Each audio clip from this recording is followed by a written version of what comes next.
Halo, halo, hai. Selamat datang di video Belajar Bareng Yuk.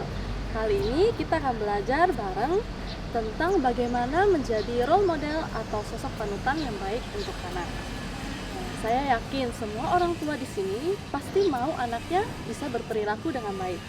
Apalagi di masa stay at home ini, anak seharian di rumah saja.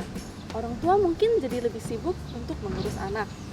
Atau bahkan ada orang tua yang pusing dan lelah dengan pekerjaan lainnya atau mungkin merasa cemas. Nah, pasti sangat berharap anaknya bisa berperilaku dengan baik kan di rumah. Salah satu cara anak bisa belajar berperilaku adalah dengan cara modeling. Apa itu modeling? Modeling adalah meniru. Artinya, anak mengamati perilaku lalu kemudian meniru perilaku itu. Nah, di rumah anak bertemu dengan keluarganya. Anak melihat perilaku dari keluarganya, termasuk orang tuanya. Maka dari itu, perilaku orang tua sangat berpengaruh kepada anak. Peran orang tua di sini sangat besar untuk membimbing dan mengarahkan perilaku anak. Nah, bagaimana sih cara menjadi role model atau sosok panutan yang baik bagi anak? Yang pertama, lakukan terlebih dahulu apa yang Bapak Ibu ingin anak Anda lakukan. Nah, contohnya, misalnya Bapak Ibu berharap bahwa anaknya tidak bermain HP saat makan. Maka orang tua harus terlebih dahulu melakukan hal itu untuk tidak main HP saat makan. Nah, ketika dilakukan seperti itu, maka anak akan melihat perilaku dari orang tuanya dan lama-kelamaan akan meniru dengan sendirinya.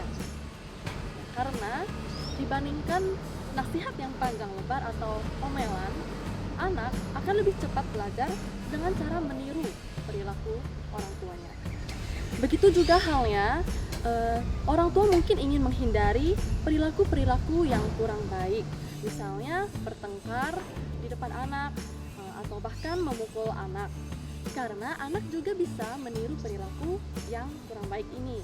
Dan anak juga bisa membawanya keluar rumah, misalkan di sekolah, ketika ada masalah, anak bertengkar untuk menyelesaikan masalahnya atau bahkan juga memukul temannya. Nah, tentu kita tidak mau hal ini terjadi, bukan?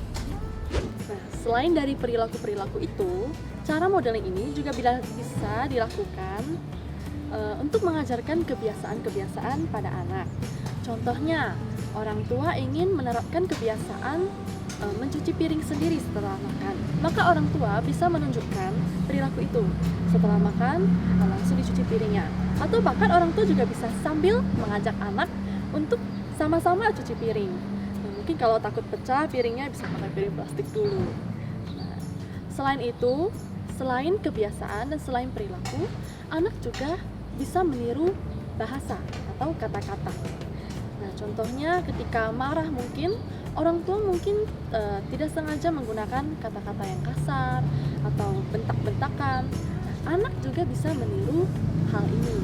Dan ini juga bisa dibawa ke lingkungan luar rumah, seperti di sekolah. Nah, maka dari itu, orang tua juga perlu berhati-hati dalam berperilaku dan menunjukkan perilaku yang ingin anaknya lakukan juga. Yang kedua, tanamkan nilai dan nilai-nilai norma yang tepat bagi anak Anda. Bukan hanya perilaku saja yang baik, tetapi orang tua juga bisa mengajarkan anak nilai dan norma yang baik. Dan nilai dan norma yang baik ini juga akan ditiru oleh anak dan diresapinya, dan dia juga akan menerapkan hal itu. Nah, ini harus dimulai sejak dini. Contohnya, misalnya orang tua punya anak yang masih kecil atau yang masih PAUD atau balita. Nah, orang tua bisa mengajak anak untuk menonton film yang baik, yang positif, atau menceritakan cerita yang mengandung nilai-nilai positif. Nah, saat menceritakan hal itu, anak belajar tentang nilai itu dengan cara yang menyenangkan juga. Dan untuk anak yang lebih besar, misalnya sudah SD, sudah SMP, atau bahkan SMA, nah pemahaman mereka sudah lebih dalam lagi. Maka orang tua bisa menemani saja ketika mereka misalnya sedang menonton TV. Nah, di situ orang tua bisa memasukkan nilai-nilai yang orang tua inginkan. Contohnya, misalnya ada adegan ada anak yang berbohong, maka orang tua bisa mengajak anaknya mengobrol, Dek, lihat nggak tuh ada adegan berbohong, itu bagus nggak ya, misalnya seperti itu. Nah dari situ anak bisa menceritakan pemahaman dia tentang nilai yang benar itu, dan orang tua juga bisa menambahkan dengan misalnya, ya mama juga setuju nih, berbohong itu kan nggak baik, bisa merusak pertemanan, contohnya seperti itu. Sekian belajar bareng kali ini, semoga bermanfaat. Jangan lupa untuk klik like dan subscribe ke channel kami supaya Anda bisa melihat video kami yang selanjutnya. Dan jika ada pertanyaan, silahkan tulis di kolom komentar di bawah dan kami akan meresponnya. Jangan lupa untuk tetap sehat dan tetap bahagia. Sampai jumpa.